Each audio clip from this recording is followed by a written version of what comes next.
Merci. Bonjour Esther Benassa. Bonjour. Merci d'avoir accepté notre invitation. Esther, tu es sénatrice écologiste de Paris. Alors hier, il y avait les élections sénatoriales, on en a assez peu entendu parler, à part peut-être sur Public Sénat, mais pourtant c'était un moment important, et notamment important pour les écologistes, puisque vous avez confirmé la création, a priori, d'un nouveau groupe écologiste au Sénat. On va revenir sur cette séquence politique, mais d'abord, vendredi dernier, à quelques pas de chez toi, une nouvelle attaque a eu lieu devant les anciens locaux de Charlie Hebdo. 2 victimes, 2 journalistes, toujours pas de réaction du président de la République, ça te choque ? D'abord, c'est un peu le traumatisme parce que le matin, de ma fenêtre, j'entendais les sirènes comme lorsqu'il y a eu l'attaque au Bataclan. Et c'était angoissant, je ne savais pas ce qui se passait. Moi, j'habite juste à côté et je me demandais de quoi ça tournait. Et puis j'ai été avertie qu'il y avait eu une attaque. C'est vraiment très angoissant parce que nos plaies ne sont pas refermées et qu'elles se rouvrent de nouveau. Et il aurait été quand même, il aurait été tout à fait opportun que le président prenne la parole, surtout qu'il prenne la parole très souvent. Il a l'habitude de parler pour un oui, pour un non, et je ne comprends pas pourquoi il se tait. Toute la journée de vendredi, on a parlé de 2 suspects interpellés. L'un a avoué être passé à l'acte, l'autre a passé plusieurs heures en garde à vue, il s'appelle Youssef, et il a eu le tort d'avoir essayé de rattraper justement l'auteur de l'attaque. Il a dit « J'ai cru qu'on allait me traiter comme un héros, on m'a mis derrière les barreaux ». Il demande la naturalisation française, c'est la moindre des choses pour toi ? Ah, c'est la moindre des choses, oui. Un héros traité de cette façon-là, héros entre guillemets bien sûr, mais au lieu de lui rendre hommage, ils l'ont mis en garde à vue et je trouve que c'est une anti-récompense et il mérite bien qu'on le naturalise et qu'on se dise que tous les Arabes ne sont pas terroristes, tous les musulmans ne sont pas terroristes et ce n'est pas la première fois qu'il y a des personnes comme Youssef qui se mobilisent. Ça a été le cas dans l'hypercacher d'une personne noire qui musulmane, je crois, qui avait beaucoup aidé les victimes. Et on en a entendu d'autres, enfin on ne va pas faire la liste à l'après-vert, mais là je trouve que c'est vraiment une récompense méritée. Encore un mot sur cette question de naturalisation. Je ne sais pas si tu te souviens, évidemment tu t'en souviens, mais du discours d'Emmanuel Macron sur les 150 ans de la Troisième République, où il a fait la question de la naturalisation comme en tout cas peut-être un outil pour répondre à la question des séparatismes, tel qu'il entend poser la question. Et on a presque l'impression qu'en fait pour lui la naturalisation c'est un gage d'intégration, comme si ceux qui ne demandaient pas la naturalisation étaient suspects. Ou qui n'étaient pas naturalisés, parce que nous, on reçoit des dossiers, des gens qui traînent depuis 7, 8, 9 ans pour être naturalisés, et d'autres qui nous disent qu'ils n'arrivent pas à avoir un rendez-vous, ils envoient leur dossier, mais c'est un vrai problème, vous savez, parce qu'on ne peut même pas avoir un rendez-vous par téléphone. Alors, est-ce que tous ces gens sont suspects? Non. Je crois que la naturalisation est un aboutissement de son intégration dans un pays et ce n'est pas disons une sorte de sésame qui va intégrer. Alors ça serait très grave si c'était un sésame, ça veut dire que les gens viennent, ils demandent la naturalisation, enfin après avoir vécu un certain nombre d'années, mais qui se sont jamais intégrés, ils auront cette naturalisation. Non, moi je trouve que c'est l'heureux aboutissement de cette intégration et très très très nombreux sont ceux qui s'intègrent. Nous on voit parmi nos étudiants, on voit parmi les gens qu'on côtoie combien pour beaucoup d'arabo-musulmans ou de personnes noires, la République est un symbole. Voilà, et ce symbole, la naturalisation en fait partie de ce symbole. Une loi sur le séparatisme est bientôt en débat au Parlement. Macron doit s'exprimer cette semaine sur ce sujet. Et ce jeudi, très exactement, qui sépare qui en France?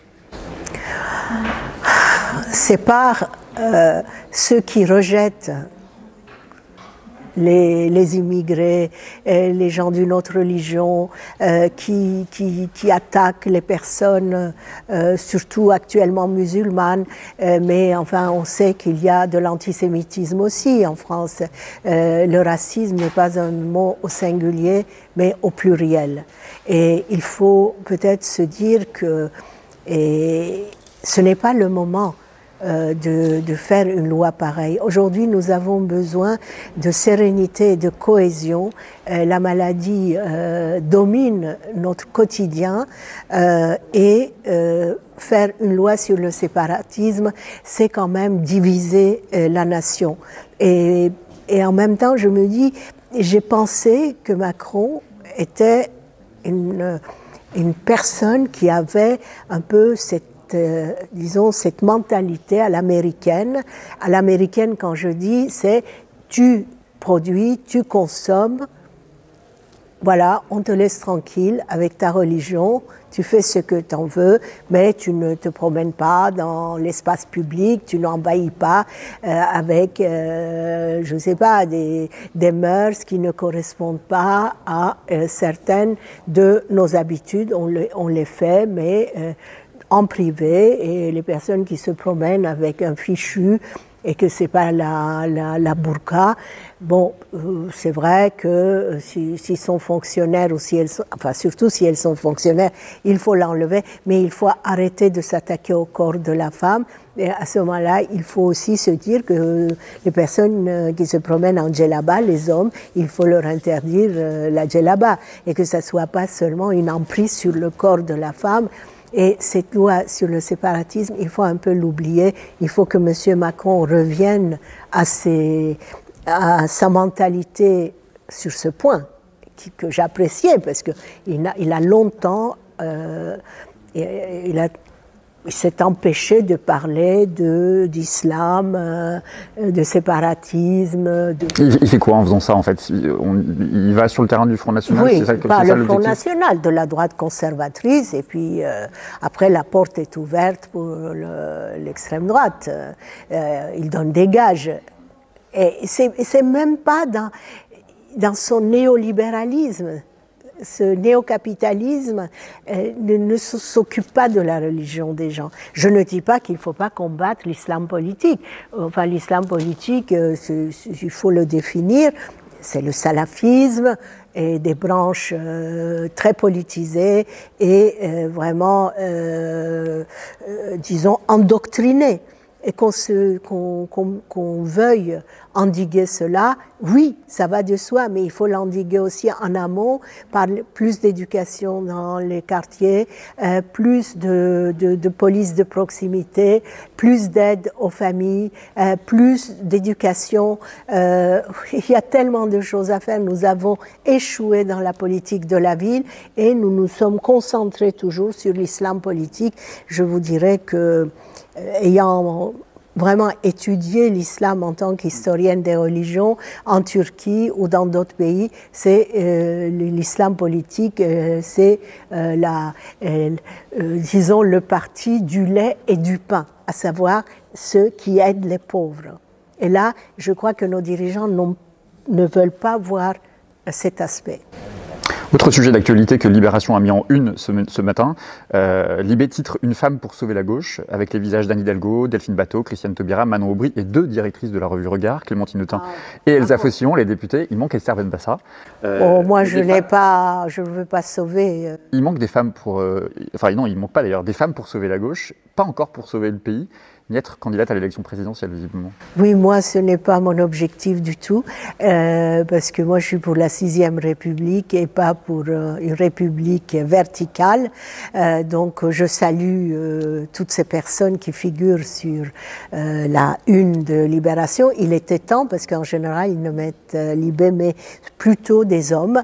Et là, c'est un... Libé, mais des hommes, parce que ce sont des hommes à la tête des partis de gauche. Et oui, mais il faut habituer nos lectrices et lecteurs que les femmes jouent un rôle important aussi en politique, mais la parité, c'est pas encore pour demain.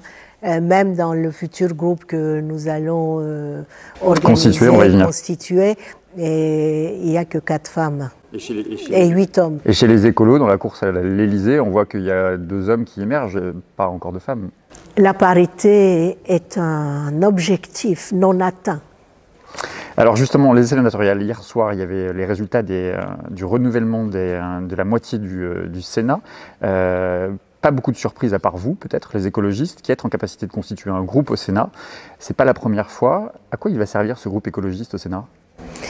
Entre 2011 et 2014, nous avons eu un groupe et nous avons fait plein de choses. Les personnes qui restaient, les écologistes qui restaient, étaient rattachés à différents groupes, allant des radicaux de gauche jusqu'aux communistes, bien sûr pas à l'AREM ni à LR. Mais quand on est un invité ou une invitée, et on a moins de possibilités d'agir. Quand on est rattaché, c'est un peu l'invité. Faire un groupe, c'est important pour moi et pour les autres, je suppose, parce que nous servirons d'une pierre pour l'édifice, pour cette société écologique que nous voulons créer. Il y a tellement de choses à faire, ne serait-ce que les propositions de la Convention citoyenne pour le climat, en faire des lois, se battre pour qu'elles se réalisent. Il y a la 5G, il y a la condition animale, il y a le réchauffement climatique, l'agriculture, la biodiversité. Il y a plein de choses à faire et en même temps je dis qu'aujourd'hui ce groupe ne sera pas pareil à celui de 2011 parce qu'aujourd'hui on est attrapé par la pandémie et on voit que les questions environnementales seulement ne seront pas suffisantes parce qu'on a vu la connexion du sanitaire, de l'environnement, du sanitaire, de l'économique, et de tout ce qui est sécurité.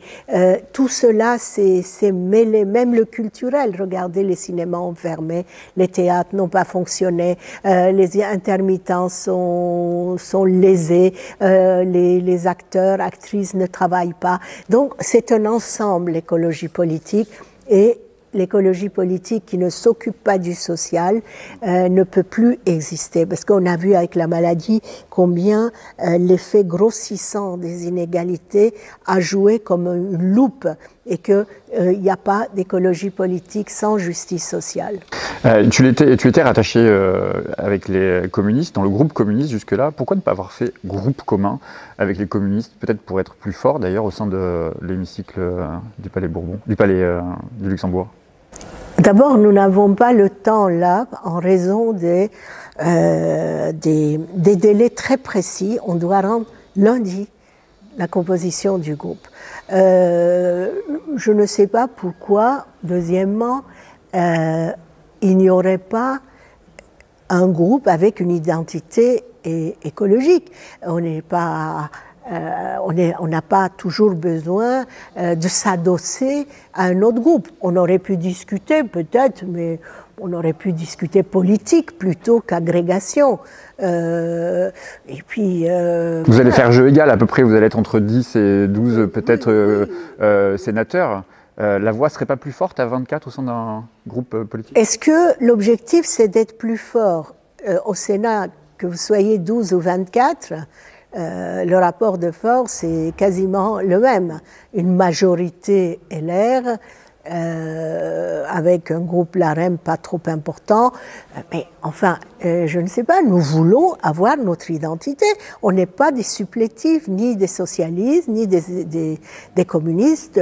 Moi, j'ai eu de très beaux moments chez les communistes, j'ai fait des choses, je n'ai pas fait d'autres choses. Nous avons aussi pas mal, disons, de différences de vues, d'opinions, notamment sur les questions écologiques, et sur d'autres sujets, mais il y a de l'écologie chez les communistes aussi, mais nous voulons être écologistes, un groupe écologiste, et nous sommes fiers de cette identité, et je crois que nous avons montré aussi que avec la victoire dans un certain nombre de villes, nous nous sommes implantés dans les territoires et dans les zones rurales, et on voit très bien le résultat, c'est ces 6 ces 6 élus qui montrent quand même que nous avançons dans cette voie.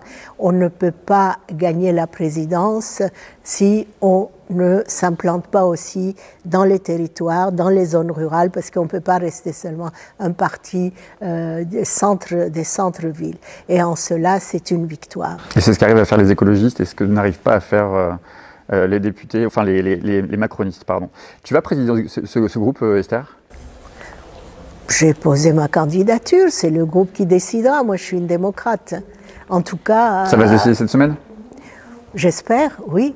Enfin, j'ai été très présente pendant cette période électorale, parce que j'y crois. Et je voulais de tout cœur avoir un groupe. Pour moi, c'était très important. Et puis, on verra la suite. Voilà, je me présente. J'en ai les capacités, je suppose, en tant que la seule encartée ELV, mais en même temps, moi je suis une femme qui a changé beaucoup de pays, qui a une culture d'ouverture, et je peux, dans cette culture d'ouverture, être à la tête d'un groupe diversifié dans ses opinions, avec un vote libre, mais avec une frontière qui est de ne pas glisser vers, disons, les forces conservatrices, productivistes et néolibérales. Alors voilà, j'ai des choses à proposer et je serai dans le consensus du groupe, mais en même temps, il faut qu'on soit solide, voilà, et le groupe saura quoi faire. J'ai une dernière question, Esther Benbassa. Demain démarre le début des enchères pour l'attribution des premières fréquences de la 5G. Pour toi, la 5G, c'est oui, mais il faut un débat, ou non, et il faut un débat? Pour moi, c'est un moratoire. On a une étude d'impact sanitaire et environnemental, et après on décide.